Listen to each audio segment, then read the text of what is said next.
Welcome to the Music and Crypto Podcast, powered by Bitcoin. Sit back and listen to artists, crypto experts, and many different guests tell their stories as we get deep into the art of music and revolutionary crypto space. So let's get started. What's up, people? Welcome to the Music and Crypto Podcast. It's been a few weeks since we had put an actual interview type episode. I hope you guys enjoyed last week's Music and Crypto Hangout with Snow. We had a lot of fun chatting with Steve and talking a little bit about the project. For those of you who haven't kept up with what we have going on, there has been quite a lot going on, just more kind of in the background, but a couple of highlights. We are pushing our development a little further on and making a lot of progress with that. So VibraBids should be up and running within the next 60 days, and we'll begin testing before that. We want to put out a good, solid product.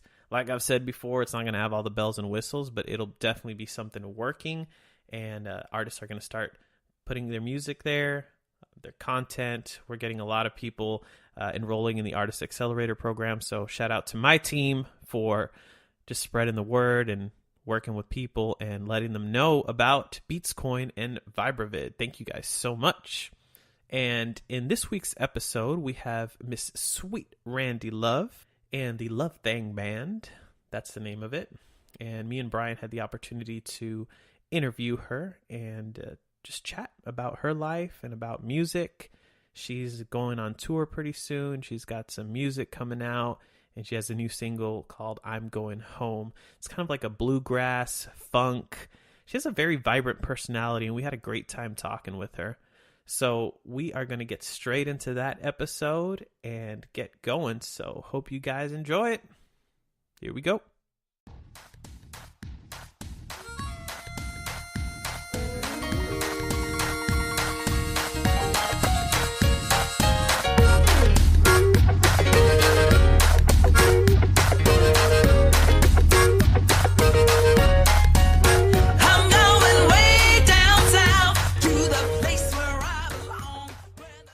What's going on, everyone? We are here on the Music and Crypto Podcast, and today we have a special guest featured, Mrs. Randi Love. And as always, or not always, but sometimes, Brian likes to come on board. How you doing, Brian? Doing great, Alex. Thanks for having me again, as always. And Randy, how are you doing? Hi. I am wonderful. So, how about you guys? Everything is copacetic and peachy. That's what I like about you. I can already tell the type of person you are by watching your video. And your band is called Sweet Randi Love and the Love Thang.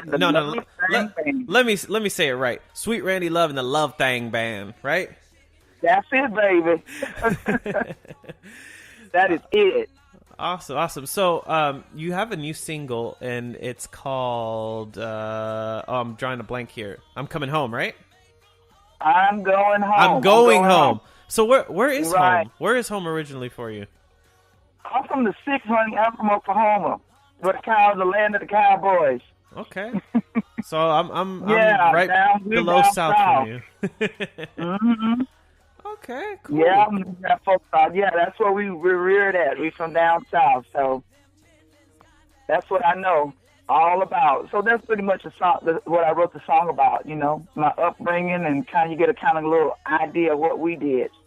So tell me a little bit about your life growing up there in Oklahoma, and kind of how you got into music.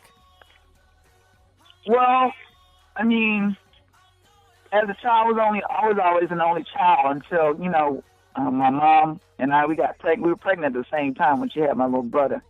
But wow. Even though I was an only child, I was raised with my cousins. So even though I was an only child, I didn't experience that. I still had my cousins. I was the oldest of all the grandkids. And my grandmother raised me pretty much because when my mother got pregnant with me, she was in college. So my grandmother told her, I'll take the baby, you go back, and you finish school. And that's what happened. So I was raised by one of those, you know how they talk about grandma's hands? I was raised by one of those, old school grandmas. Give me an example of some of that old school. Oh, baby, we stayed in church all the time. That's where you got that soulful voice from? Right. We were in church 24/7. It was Bible study, Sunday school, mission, usher board. I mean, every time you could think the church door is open, Lord Jesus, we were in church.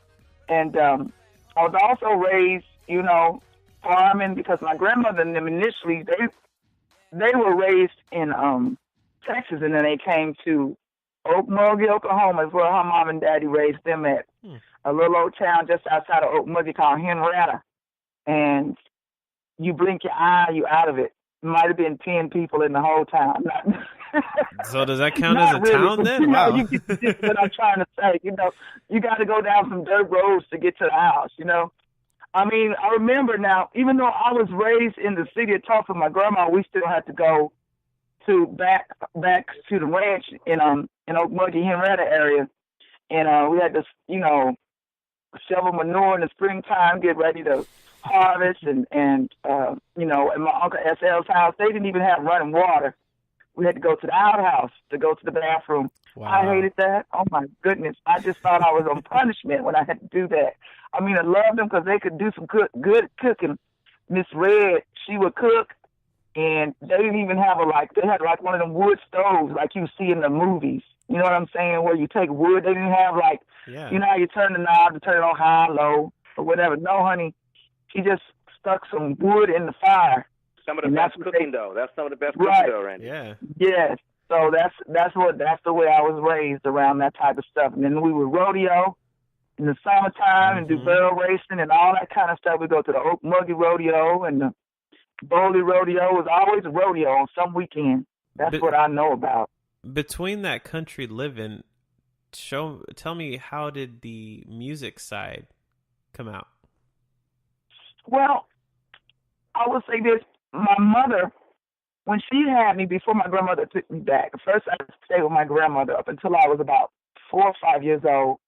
And then my mother had me until I got into the 3rd grade, I believe it was. And during that time, my mother went to Tennessee State University in Nashville, Tennessee, and she had her own television show.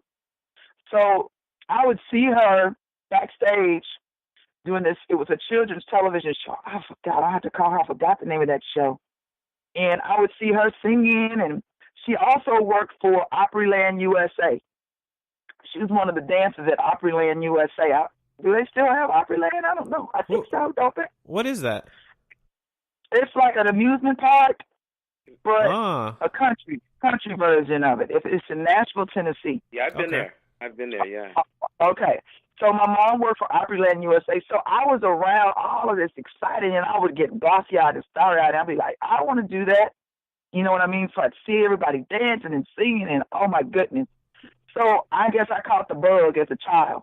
Mm-hmm. So even though I came back to stay with my grandmother, ever since then, I always said when I grow up, I want to be a movie star. You know what I mean? I want to be a star when I grow up. And, everybody in my family outside my mom, because after she did all that, she ended up going to school in Atlanta, Georgia, and getting her doctorate of divinity, and she became a minister of all things. So everybody in my family is either a teacher or a preacher. So two great things. Things. Right. Two inspirational mind things. You, when I went, right. Now, as I got older, I began to go against the grain. So don't we all? Right. I didn't want to do the teacher-preacher thing. I didn't want to be a teacher. I didn't want to be no preacher. So, oh, Lord, God forbid, when they found out I was touring with Ike Turner and all of them, oh, Lord, they just knew I was going to burn in hell. Yeah, we spoke to Ike Jr. about a month now ago, and the stories he told us were pretty darn interesting, as far as like him touring with his father and his mother, and like the craziness, then taking him out of school and everything. That I was like, wow, the life of a musician and the life of a child who's born to a couple of musicians. Pretty much the maids raised them. You know what I'm saying? Because they were never Ike Senior and Tina and all them. They were hardly ever there until he went on the road with his mom and dad. So yeah, he's got quite a story to tell too. Yeah. Quite a story. So tell me well, tell me first, how did your professional career get started? Who did you start touring with? How did you get noticed? All that fun stuff. Well, okay. In my adult life, as because I started having babies and all that kind of stuff, I still wanted to be an entertainer, and did some acting. And I got my first gig acting when we moved to California, in the Los Angeles area. And I started working with LaWanda Page. We did some plays with, you remember Aunt Esther on the Sanford and Son? Of course. Yeah. Yeah. So I did some stuff at the Ebony Showcase Theater. I just took some pictures and just got out there. And then one thing just kind of led to another. Well, when I worked with them, I was doing some plays with them and David McKnight. I was meeting all these different people.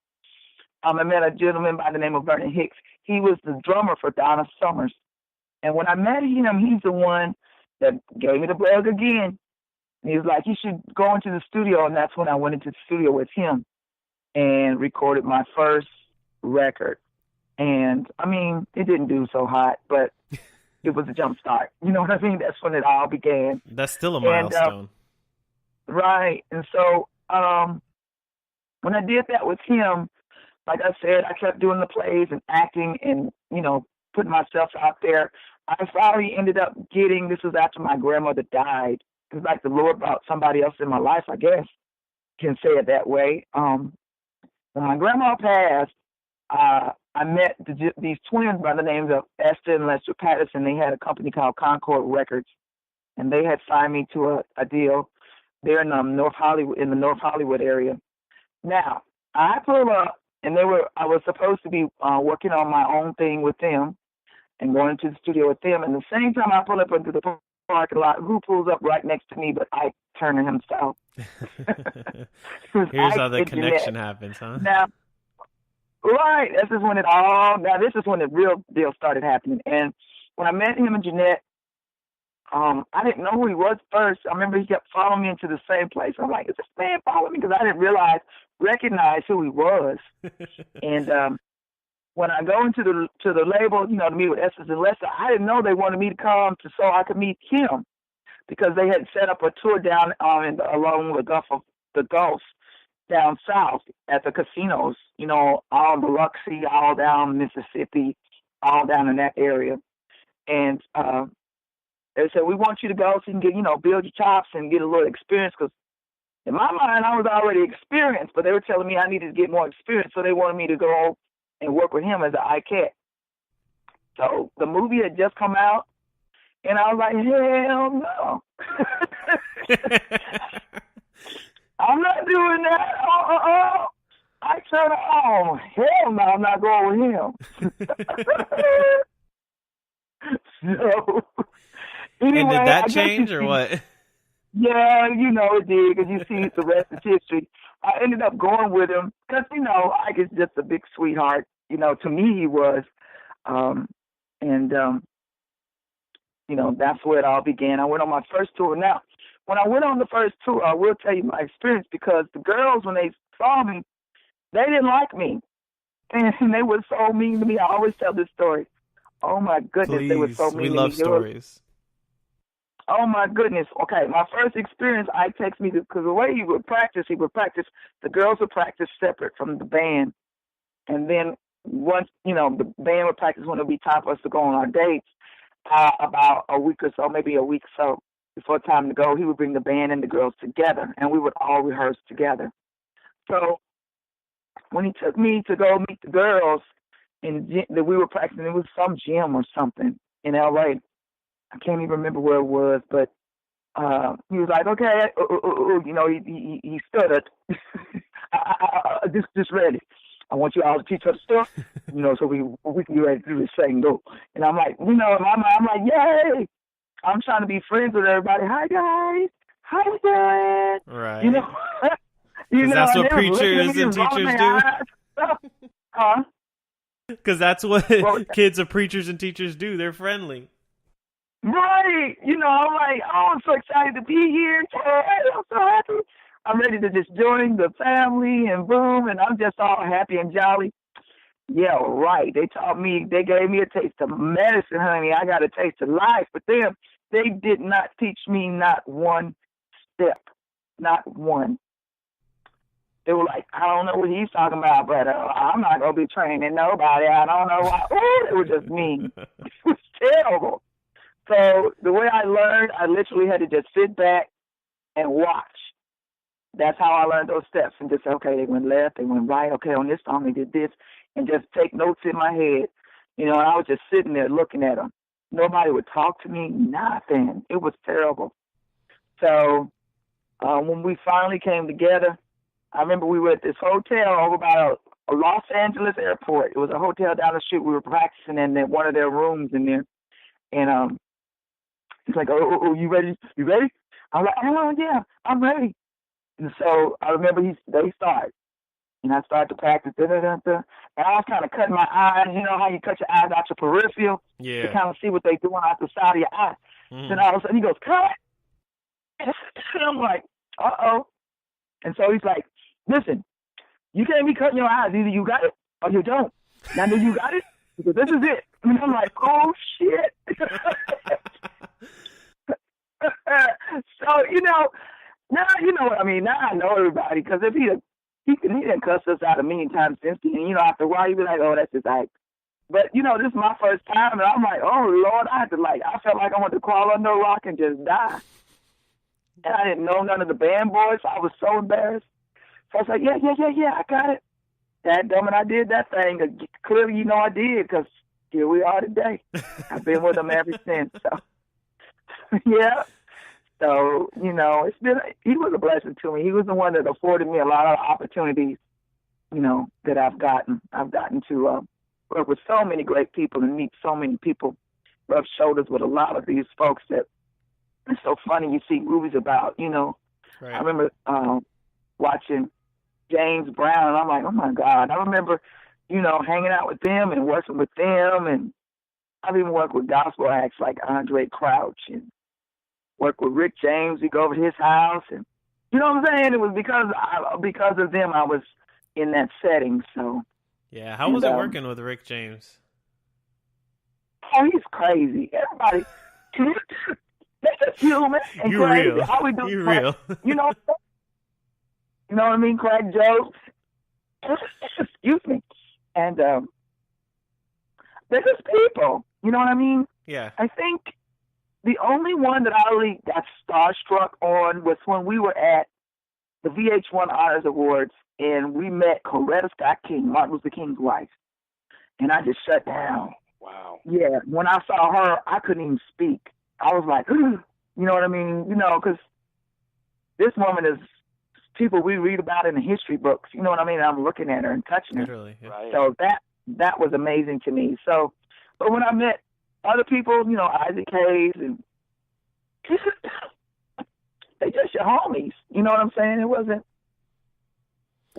like that at all. Yeah, I can see like once you're in it, like everyone just becomes like so normal. It's not like, oh my God, you know, this person and that person. I mean, I'm sure being the fact that you're a professional yourself, it helps too. It's not there's so many different conceptions from the outside looking in, but when you're on the inside, it's a different ballgame. Correct. What other opportunities that you got in your career are ones that you can look back and say were noteworthy and you know, that kind of shaped who you are today? Well, definitely because I toured with Ike all those many years. You know what I mean? One thing I can say for real about that is the fact that he really was a stickler as far as he didn't play no games when it came to when it's time to get serious, he was serious. You know what I'm saying? So that taught me a real work ethic, you know, a good work ethic. You know what I'm saying? So to this day, the band that I have now, we run it pretty much the same way, you know. Practice with the girls, then I get with the band, and we all go from there. So you know what? I wanted to bring something up because you see in the movies, of course, it's the movies, where like these bands and stuff, like the lead singers like, doing crazy stuff, whether it's, drugs or whatever, like right before the show, and then all of a sudden they just get on and rock out. That's not, I mean, I'm sure that probably that's happened sometimes, but there's a lot more effort and practice that goes into putting shows day in and day out, right? Oh, heck yeah. Oh, yeah, it's just time to go on. We just sitting there, butterflies going, okay, let's do this, backstage. But, yeah, that's like months sometimes. Sometimes we do things in weeks, but that's pretty much once we get the show down, Right, because then it just becomes like repeat, right? Yeah, right. And so it's just like second nature pretty much. But, yeah, it's a whole lot more that goes into this than just what you see. You know what I mean? So that's why I said, hanging around them, I did get a really good work ethic, you know what I mean, as far as that goes. Because you want to make sure your fans get what they pay for. You want to make sure they get a good show. Right. Which is difficult these days because I know a lot of the shows you go to now are just nowhere like what we taught. You know what I mean? People come to see our shows. So you need, instead of you just standing there singing and walking back and forth. You know what I mean? The studio is different than performance. Performance is way different.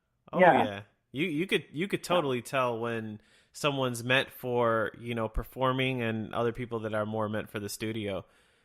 So when you went kind of away from that, how long have you had the Love Thang Band? Oh, now 3 years, going on 3 years now. Okay. So, did you do any other solo work before that? I did. That's what I told you. I did a little gospel in between. Mm-hmm. I wasn't received that good. Because I guess I got too much I can't stop in me. You know what I mean? So the church was like, oh, what the hell? You know what I'm saying? So that didn't quite work out. So I was like, okay, well, I guess that's not my calling. So okay, let me do what I know. yeah. And I mean, the Love Thang Band is great. And then Brian was telling me you have an awesome team there from tell me a little bit about your band members. Yeah, let's see. Skunk has worked with the B-52s. He's worked with Usher Raymond. We've had, I think Mark worked with Cheap Trick. And we've had some that work with Leonard Skinner. So, the guys I got behind me, I mean, they've been around a block or two now. The girls, they're still young babies. They're in their 20s, Oh, they're going to learn a lot from you, though. Yeah. Those are my babies. Those are my boos. I'm real protective of them. But, yeah, we've got quite a show. So that's John Marbury, is that how you pronounce his last name? The drummer who played with ZZ Top. He said he was like the emergency drummer for Journey. But you got some seasoned musicians, Mark Miller, some all-stars. All-stars. Right. Uh-huh. And Mark Miller is the bass player. And the blues and funk mixed together, okay? I mean, that's the thing, mixing that It's together. different, isn't it? It is different. That's what I like about it, yeah. What would you qualify your genre as? Well, you know what? Since I've come out with the song "I'm Going Home," I was down in Atlanta. All of a sudden, now they have posts on me talking about I'm the Zydeco Queen. I'm like, really? I didn't even know what Zydeco was. I don't know what that is either. Explain, please. But it's kind of like the New Orleans type sound. Mm-hmm. The New Orleans sound. So they're saying that's what that I'm Going Home reminds them of. I'm like, really? So they're calling me. I'm like, whatever, okay. I didn't even know what it was. But they've been like, yeah, the Zydeco Queen herself. And I'm like, Zydeco? Because I always just said blues funk. I mean, I hadn't really figured out what it is. Yeah, because it's a little bit of everything. I see a little funk, a little blues, a little folk, a little rock. It's cool. Yeah. We got quite a little melting pot of a band here. Yeah, so. And I know the single, this one's the hit, Do you have the full length album out already, or is that coming soon? No, we only released 3 singles. The deal that I got with Track Entertainment Group, they're out of Los Angeles, and it was just a 3-single deal to kind of see how this would work out. And that's as far as I've gotten so far. I didn't want to sign my life away until we kind of get a buzz created. You know what I'm saying? So, right. Don't do that. Yeah, please. Yeah. So, yeah, Speaking of we that, got more coming. Yeah, we got more coming. Okay. Hopefully about June, because I know we're working on a tour. But from what it's looking like, this tour is not going to even begin till the end of the year. Oh, wow. It's that. So I can't give you any specific dates yet because they're still working on it. But do you know at least where you're going to go? I should have something here soon, yeah. Yeah, it'll be the southern states. They're talking about Mississippi, Alabama, Georgia, Louisiana. We'll even be coming up as far as Chicago, Kentucky. Texas? And You we'll be coming to North Texas? Carolina, South Carolina. We're going to Texas. Yes, Okay. we're going to Texas. I'll come. I'll come. You come visit me. I'll come visit you. Right. Yes, honey. Okay.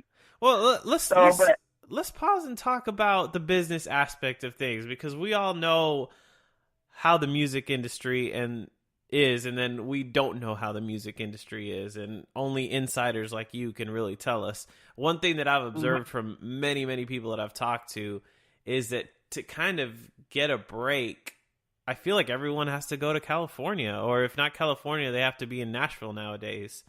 But what do you have to say about that? Because I feel like everyone goes there. I know it's because, you know, that's where everything is. But in this day and age, with the technology so advanced, like, people are making good tracks from where they're at. I agree. That's what I was about to say. I don't think that's really a necessity. You know, if you got a car, you can go handle your business in Tennessee and come on back home. You know what I'm saying?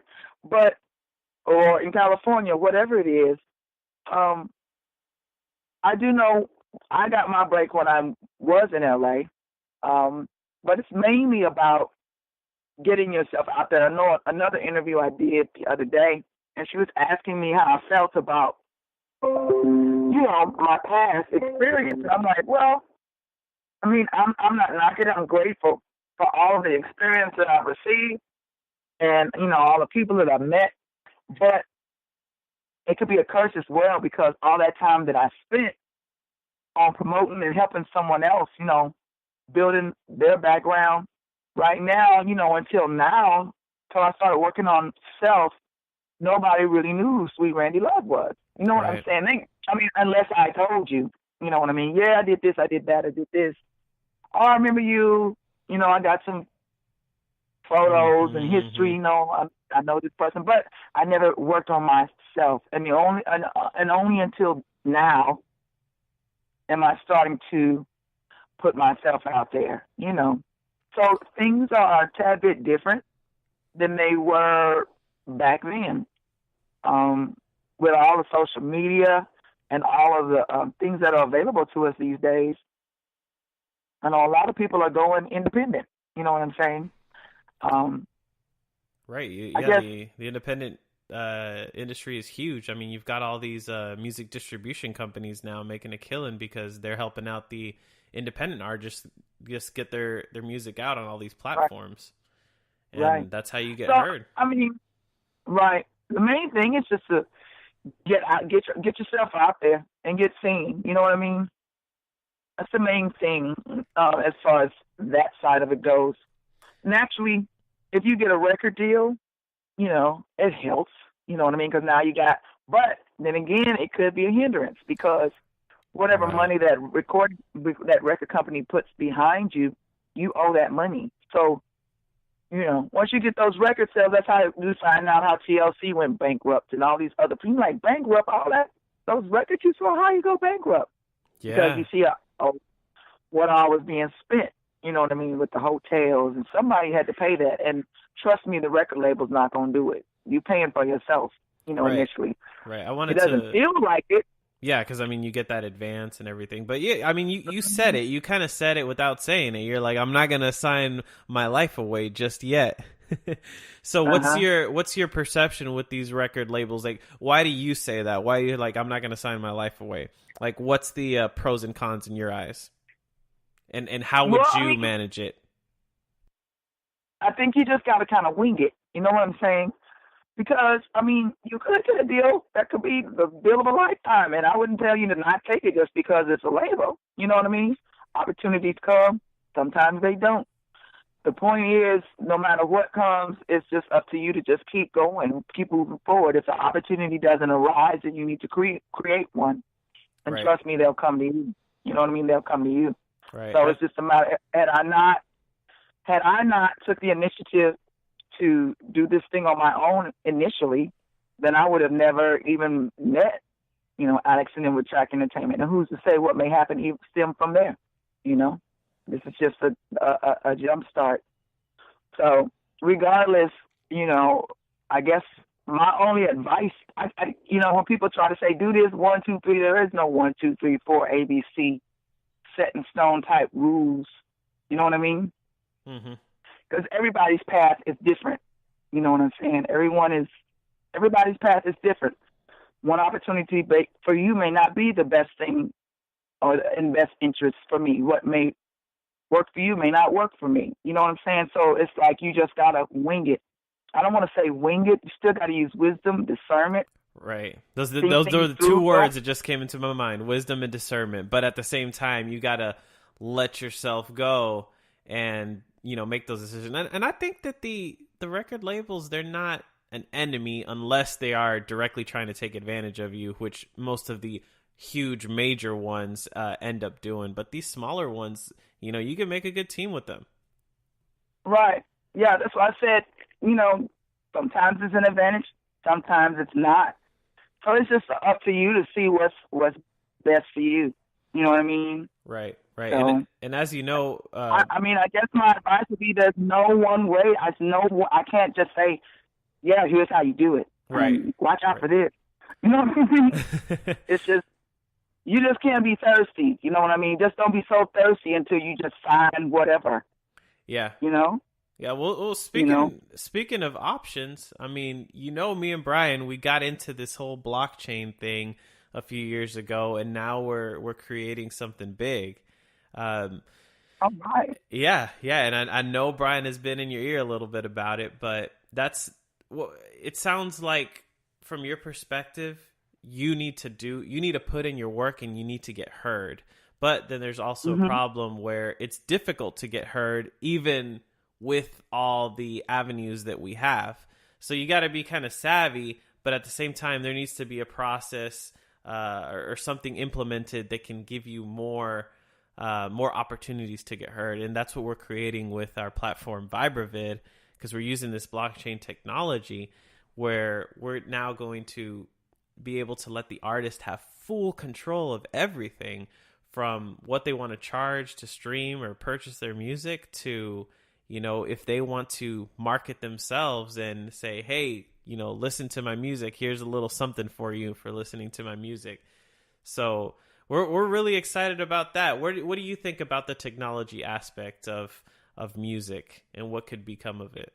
If I was, it's like I said, it's just all a point of view, because if you speak with someone who's from the old school, they would say, oh, this sucks. You know what I'm saying? Because until they see the dollars. Right, but I think it's just because they don't understand it. You know what I mean? So, right. It's just the old meets new. That's all. You just gotta find that happy medium. So I'm not against it. It's just we got to keep up with the time and the technology and run with it and make the best of it, because times are still changing and people are still. So we got to just adapt. You know what I mean? There was a point in time where we listened to 8-track tapes. Well, that's not doing us any good these days, is it? So, good point. Okay. What the heck is an 8-track? Or even a cassette. What is that? Cassette, yeah, I know what a cassette is. So, you know what I mean? So, it's because it's the times, but if you spoke to somebody else, from the old school, they'd be like, yeah, I still got my 8 tracks. I got my cassette, We like let go of the past, keep moving forward, man. Come on, but okay. You know, some of the youngsters, we need to just learn from them, and right. I think it'll be you know, the best of both worlds. We just need to embrace them both. So. Right. So we know technologies like blockchain, Bitcoin, cryptocurrencies. That's kind of new for everyone. So right. If you were advising our business, what advice would you give us to help make artists aware and bring them in to start, you know, taking advantage of this technology that's going to give them full control? Or do you think this is just one of those things that it's going to sell itself once people realize it's there? Well, naturally, anything's going to sell itself once people realize it's there. But by the time people realize it's there, then it's too late because you want to get ahead of the game. You know what I'm saying? So, you know what I'm saying? You don't want to. When the consumer gets to it, then it's too late. You know, now you need you know whichever direction the consumer goes, that's the opposite direction you want to go. You know, as far as you want to be on the beginning of this thing. So right now, I would say for people who are unknowledgeable is like, even with me, I don't understand it. So only thing that would take would be more education. You know, I need to know what does this mean? What is a Bitcoin? You know what I mean? I know what it is now, but you know. No, you're generally speaking, right. That's an excellent point, because it's like the 90s when the internet first arrived. You realize we thought it was just, what is a dub, and you know, we thought it was a place to go just to get information. But now look what we're doing now, right? We're having video calls, watching television, all this stuff. It's the same thing with blockchain. It's the same thing. But I will say this: one thing for sure, if you can take control of your streaming content and downloads, and allow only downloads to be authorized by you, the artist, right? So it means no more Napster, no more stealing of your music. It has to be authorized. And you can get 95% of those revenues versus the other way around, where the streaming platforms are getting those revenues. And you can go, you know, sell directly to your fans and do all your merchandising and your concert tickets. See, that is something that's independence. You know, that to me, that's independence. And that's where we're going with this, right? That's what's happening. But it's gonna take the world by surprise. You know, this whole blockchain is happening in real time, Randy. Mm-hmm. Yeah, I honestly agree with what you're saying. I totally agree with what you're saying, because who would have thought that, like you said, we'd have the YouTubes, and you know, we could do our own distribution without, you know, going through a label, because there was no real such thing as an independent unless it became, or maybe like the Motown started itself from ground floor. You know what I'm saying? True. So, True. Yeah. So being the fact that you want to be ahead of the curve, we can sure count on you to be on our VibraVid platform then, so you'll be earning some money. Okay. Okay, yeah. I don't know if Brian told you. We've me on to tell me how this thing works. So we go there, of course. You know? And we're making it easy, kind of like a YouTube, like as far as like the person being able to go in, or the artist being able to go in and just upload their stuff and be done with it, set their prices and everything. But we have an artist accelerator campaign. And we'll definitely get you on that. So that way, as soon as we launch, your content will be up there and you'll be earning some crypto. And the more it grows, the more artists are going to be able to make a true living out of it. Because, you know, nowadays it's tough. It's tough. So if we can increase, you know, people's revenues by, you know, a good percentage, I mean, it's a win for everyone. That's right, and it's not an either or, right? So, like, if you can continue to use those other platforms, but if you found out that, hey, wait a minute, I'm only getting like, you know, 2 cents per download, but I'm getting like 90 cents over here, of course you're going to try to, you know, take advantage of it. Exactly. Cool. That sounds amazing. Y'all have to school me a little bit more on it and see how this, so I can see how this works. Oh yeah, we definitely will. We'll hook you up for it too, for being one of the early ones.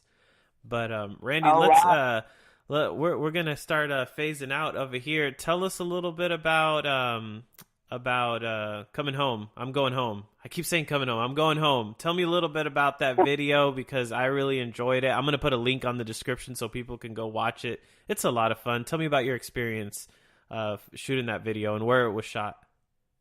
Oh my goodness, it's in my hometown here in Tulsa, Oklahoma. That's where it was shot. The club we worked at was Club 308 downtown Tulsa, and we were on my friend's land out in Catoosa. Cool. That's where you see us when we were in the weeds, singing and dancing all on her property and everything. And we had so much fun doing it. I mean, the whole day was just filled with fun. Yeah, it's so pure and so innocent. You got the kids in there. You got the food. You got the dancing. I love it. Now, who taught you how to drive a tractor? Right. You got a license for that? Yeah, I mean, and there was a lot that he edited out. Like, there were cows. There was a part where we had the cows running, and, you know, it was a lot of fun. We had so much fun. And they had all the old cars that were parked back there. It was a blast. So much fun. So, I mean, and everybody in the band, we're really kind of family-oriented. You know what I mean? We're like, even though we're not kin, it feels like we're kin. We've been hanging around each other so long. You know what I mean? And it comes across in the video that way, by the way. Yeah. Yeah, I mean, family. Yeah. We just said, let's do this, and had a blast doing it. So, Randy, we're on the back of my dad's truck, you know, riding down the street. That's so cool. And we had my daughter's dog. That was Levi, the beagle that you see. I tell you, Levi got more shots in the video than anybody. That's the first. He's the first scene, the first one you see. Right. So Levi, you famous now. You're gonna be the famous beagle. That's awesome. That's awesome. So, did you release all 3 singles already, or is it just I'm Going Home's out right now and you're coming out with the other 2 later? No, all 3 singles are released on all digital platforms. You can get them anywhere. All digital platforms, you can get them. We have I'm Going Home, Taste and See, which is the next video. It'll be out next week. We'll have that released next week. Taste and See. And also the other one is Bring Me Back to Love. So that's awesome. Sweet. Yeah, so we got more music coming, but it'll probably be the end of the year before you hear from me. So we got more music coming. We're gonna continue to promote what we got out here and enjoy the summer with it, and get ready to do this thing. We're working on a I'm Going Home tour. Believe it or not, a portion of the proceeds from the song I'm Going Home will be going to the homeless. So. It's awesome. That you can give back. Yeah. So it's I'm Going Home benefit tour is what we're working on. So I'm excited. We got a lot going on. That's awesome. Almost too much, but I guess you gotta pay the price to get to where you want to be. So. Yes, ma'am. Yes, ma'am. We got Sweet Randi Love and the Love Thang Band. Thank you so much, Randy, for joining us. We really appreciate it. We look forward to your music on the Vibrvid platform. We're launching our platform by June. We'll be out with a minimum viable product, and we'll keep building on that to make sure that we're taking care of musicians as yourself. So thanks again. All right. Thank you, and God bless you as well. Thanks, Randy. All right.